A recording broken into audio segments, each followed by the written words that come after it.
Well, good evening, everyone. How are you?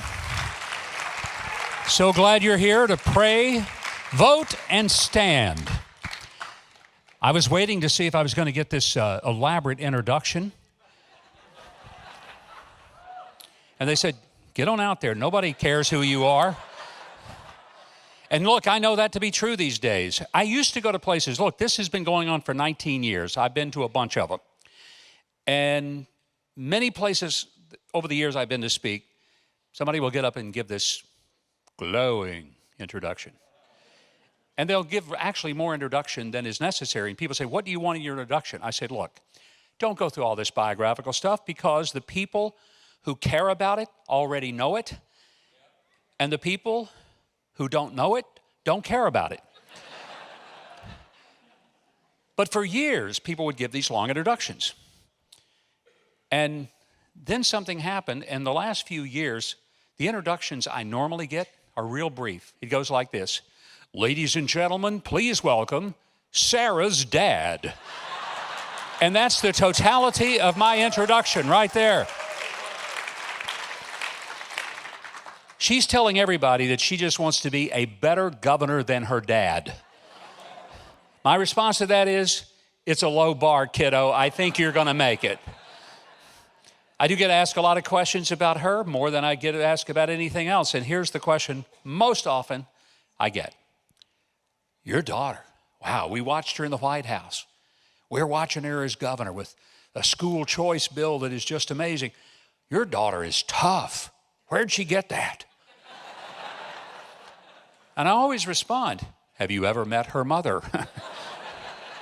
Rarely do I say that when her mother is present, but that's the real truth.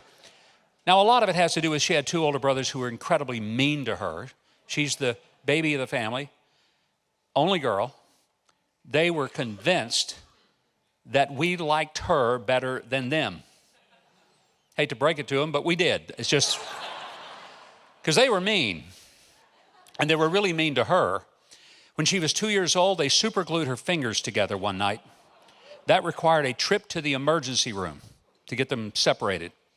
A couple of weeks after that, they gave her a big glass of mud and told her that it was a chocolate milkshake from the Dairy Queen. Yeah, it's exactly what her mother and I didn't say. We had a little more to say than that. And she realized as a young kid that if she didn't stand up for herself and fight back, she'd get run over.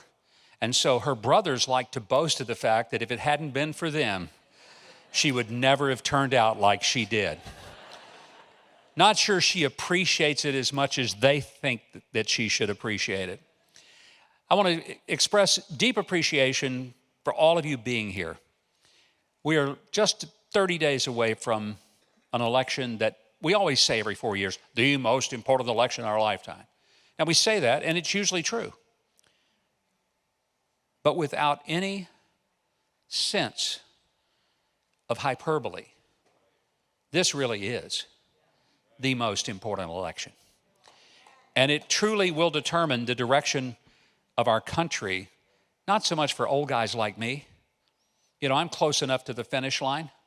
Now, don't get me wrong, I'm not planning on being there tonight, okay? But my burden is for my 7 grandchildren. That's who I fear for, because they're going to grow up and already are growing up in a culture that is radically different than the one I grew up with. And I don't want them to grow up in a culture where that a 12-year-old can't get a tattoo, buy liquor, buy tobacco, can't enter into a contract, get married, can't drive a car, but can make the decision to have his or her body chemically castrated or surgically mutilated. That's not a culture I want to grow up in. I don't want my grandchildren. I have 7 of them. 2 of them are girls. I don't want the 2 girls, one of whom is 12 years old. I do not want her to be in the girls' locker room and have a biological boy undressing in front of her and her being expected to undress in front of a biological boy. And if she says anything about it that it makes her uncomfortable, she's the one that gets into trouble. I don't want that for my grandchildren, and I bet you don't either for yours.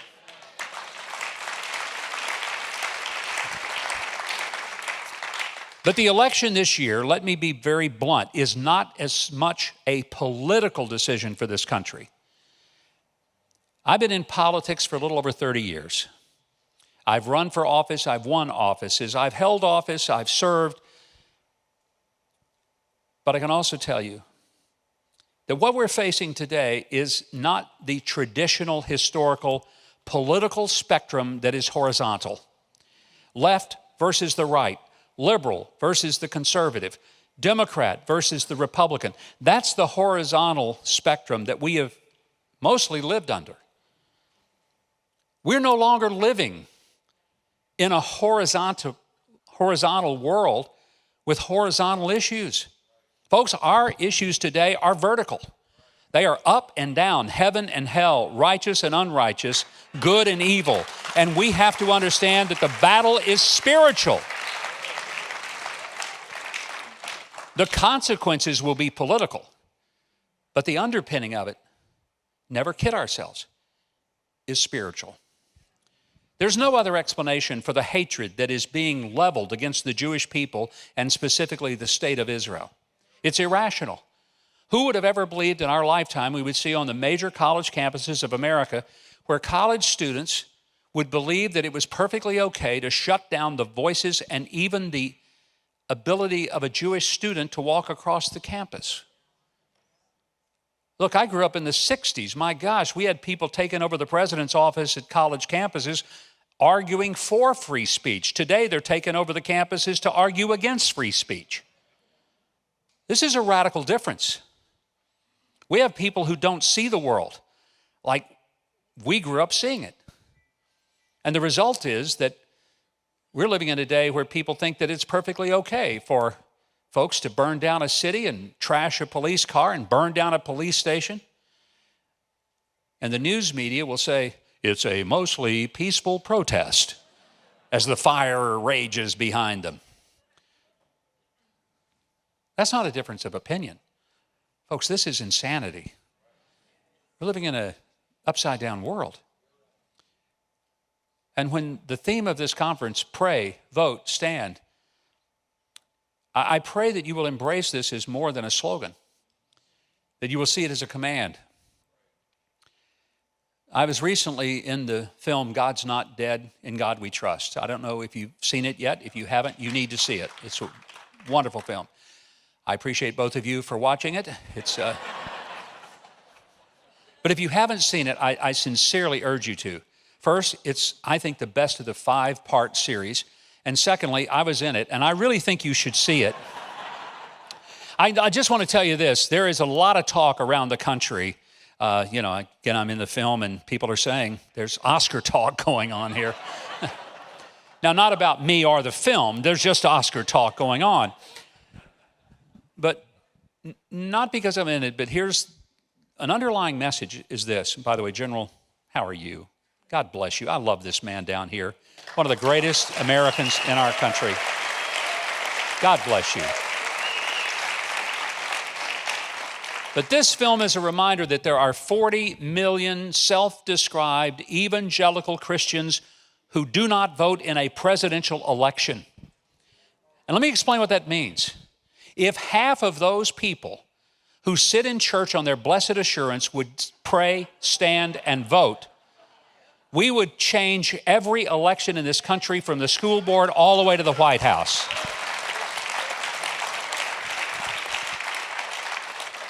I do not understand why Christians would ever say, oh, I don't want to vote. It's dirty business. Why is it dirty business? Because the Christians have kept their hands out of it. And the reason that it has gotten as dirty, filthy as it is, and it is, I'll be the first to acknowledge it. I've lived in the belly of the beast now for over 30 years. Let me assure you, it is nasty business. But it doesn't get better when the people who claim to be there for the cleanliness of it don't show up for the fight. It doesn't get it better. Look, everybody wants to eat from a clean plate, right? Go to the restaurant, you sit down. When they bring your food, you don't want lunch on your dinner plate. It's pretty simple. But if you want to eat from a clean plate, don't you think somebody's got to be willing to do the dishes? And don't you think that maybe God is calling every one of us to engage in the civic responsibility. It's not just our right, it is our responsibility to be engaged in the process. I don't understand why a pastor, look, I would never ask a pastor, expect or want a pastor to endorse candidates from the pulpit. Even when I was a candidate, pastors say, I'm going to endorse you. I said, don't. Outside the pulpit, fine. Put my bumper strip on your car. That'd be great. You can tell everybody how you're going to vote, but don't do it from the pulpit. I said, because the sacred desk needs to be reserved and preserved for the one message of the Lord Jesus Christ dying on the cross for our sins. There is no other message that should come from that pulpit. So don't endorse me. I may fail miserably. Jesus will never fail, so preach him. But part of preaching him is to encourage people to do something that is a privilege in this country, and that is the privilege of voting and helping to select the government that is going to oversee our lives. And if we don't like the government we have and don't vote, we end up getting the government we deserve and not the one we wanted. And then when our 12-year-old granddaughter is forced into some hideous situation where she loses her privacy, her modesty, and her dignity, and we really can't complain and say, oh, I wish those people would make different decisions. You were the one who didn't make the decision. You didn't even vote. And I would suggest that any pastor that does not encourage his people to be a part of civic engagement and voting is being derelict in the duty of being a shepherd to the sheep. I'm not trying to be mean. I'm not trying to castigate anybody. But folks, this country is on the brink of collapse. Jesus said that we are the salt and the light. Most people have no idea what that means as it related to the first century church. Jesus said, you're the salt. What did he mean? Did he mean that a little sprinkle of us here and there seasons the food? No. First century, he's speaking Sea of Galilee, fishermen are bringing their fish in. They didn't bring them out of the boat and put them in ice chest or refrigerated trucks or Yeti coolers. They didn't have those things. They had one thing, salt. It was a preservative. Salt was the preservative. So they would bring the fish out and immediately start packing the fish in salt because it was the only thing that would keep the fish from putrefying and spoiling. Somebody has said it's like Baptists. They come out of the water and they immediately start spoiling and putrefying. The Baptists weren't laughing right then, so I totally understand. It was funny to everybody else, though, so it's okay. When Jesus said, you're the salt of the earth, he said, look, if something is rotting, you're the ones who are responsible for keeping it from rotting. You're the salt. But if you're not going to be the salt, you're going to be more like sand, then we'll trample it under the feet. It's worthless. If we're not going to be the salt, then we're going to see a culture like the one we have. And if you look at our culture and you say, this culture is messed up, why, we've got people saying crazy stuff. We have people that don't know what a woman is. We appoint them to the Supreme Court. That makes sense, doesn't it? I'm for women's rights. I don't know what a woman is, but I'm for women's rights. This is crazy town business, people. So if we want to combat that, we better be salt. Otherwise, it gets worse and worse, and the putrefaction of our culture degenerates into something that is unrecognizable and unlivable.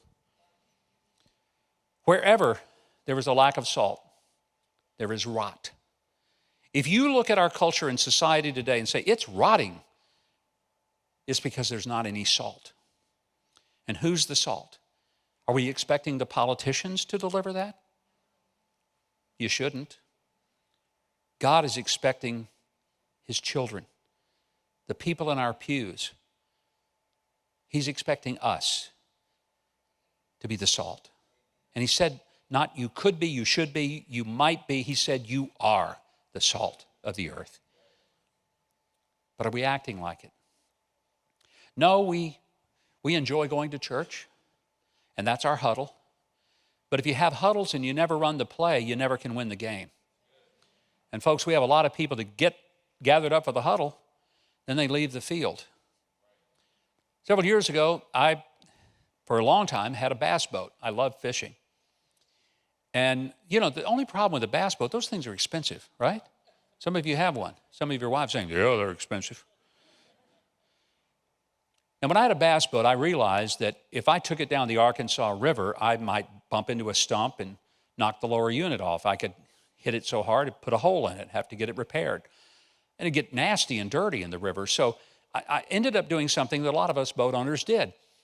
I quit going into the water, and I joined a boat club, and we put our boats in a warehouse. And every weekend, we would go to the warehouse and sit up in our boats and wave at each other. We'd polish our boats. We'd turn on the boat stereo. We would even get together and we would sing boat songs. We would invite people to come in and talk to us about boating and how much fun it was. And we even would take up money and we would send people out to actually get on the water and see what it was like to be in a boat. They would come back and show slides and tell us about being on a boat. When the weekend was over, we'd all turn out the lights, polish our boats, and we'd say goodbye to each other, sing a little boat song, and go on our merry way. You say, that's the dumbest thing I've ever heard. Let me tell you, this is not any dumber than people who go to church and they hide out every Sunday and they turn the lights off and they go and they never think again the rest of the week about what they heard on Sunday, and they never put their boat in the water. Folks, let me be honest. If a boat gets filled with the water, it ain't much of a boat. But if a boat never gets in the water, it ain't much of a boat. And we have too many believers who are the boats that never see water. Yes, you're going to hit a stump. Yes, you're going to get hurt. Yes, there are things that are going to get nasty. I can tell you from the experience of being not just a candidate, but an office holder, it's a bad business out there. I tell people all the time, they say, I'm thinking about running for office. What do you think? My response is always the same. If you can't stand the sight of your own blood, don't do it. This is a game played, full contact sport played without pads. And there'll be times you'll come off the field in a gurney. It's not always pleasant and fun, and a lot of people won't like you. So if you have to be loved and have to be appreciated when everything you do, well, okay. Go to the warehouse. Never put your boat in the water. But our country is sinking because we don't have enough sailors and we have too many sitters. We need some people who will pray, vote, and stand. And that's why we're here.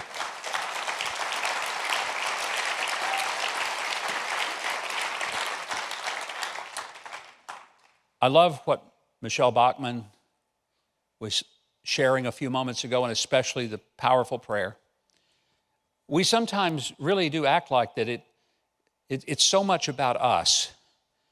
And we sometimes even pray as if, now God, we know you're not really going to answer this prayer, but it's in the program, so here we go. I mean, isn't that embarrassing that I want to tell you a little story. During my tenure as governor, if you came to see me at the state capitol, the governor's office was on the second floor of the state capitol. And if somebody had an appointment with me or wanted to see somebody from the staff of the governor's office, they came to the second floor and there was an outer office. It had to be unlocked electronically by the receptionist. And if you got through that first electronically locked door, she would find out who you were and who you had an appointment with. Was it with me or was it with a staff member? And once we determined that there was, in fact, an appointment, then if it was with a staff member, they would be summoned. They would meet you in the outer office. They would take you to their offices and you would have your appointment. If the appointment was with me, the next step was that another electronically locked door would open and 2 state troopers would escort a person in where they would ask for photo ID. Yeah, photo ID. Gee, what a novel idea. Maybe one day we'll even do that to vote or whatever. And then they would make sure that this person didn't have an arrest warrant out for them. They really were who they said they were. And they would get checked out by a couple of state troopers. Then they would go through another electronically locked door where a staff member who was assigned to staff the meeting would greet that person and just remind them of kind of how long they had in the meeting. And please don't take cell phone calls while we're in the middle of it because that counted against your clock and simple things like that. They then would go to my assistant who sat right outside my office door. And she would electronically unlock that door, and as she stepped in, she would knock and announce, Governor, Mr. Tony Perkins is here to see you. And I would say, I don't want to see him. Good grief, I don't want. No, she would announce, and that would be the signal that I was supposed to know that my 2 o'clock appointment was there. Now, the way my office was located, if I were sitting at my desk, I looked forward at the door in which she would come in. But I had a big credenza behind my desk on which my computer sat, and I did a lot of my work at the credenza, part because it was big and I had a lot of room. And the other reason was I had a great view right down Capitol Avenue from my office window. And then if I turned to my left, I had a beautiful view of the Arkansas River. It was a real nice spot. Corner office, great view. So I liked working that way because the view was better. While I was sitting at my credenza, I was looking down Capitol Avenue, Arkansas River over to my left. Back over my right shoulder would have been the entrance door. Nobody knocked. Nobody announced anyone. I just had this feeling. You ever had those? Where you feel like somebody's in the room with me. You just felt it. So I slowly turned and looked up, and much to my astonishment, there was this rather shabbily dressed young lady standing right over me. You're probably thinking what anyone would think. How on earth did she get through that many electronically locked doors, that many staff members and troopers? How in the world could she have gotten through and you not even be told? And what's worse, as she stood over me, she started demanding money. I thought, are you a legislator? That's what they do. But no. And again, she was not dressed for business at the Capitol. You know what I did? I gave her money. You bet I did. You know the reason? Because that young lady standing over me was a college student who happened to be my daughter. And if she asked me for something, usually she got it. Truth is, she's still getting it pretty much anytime. And she wasn't dressed up for the occasion. She knew she didn't have to be. She was a college student. She was dressed like one.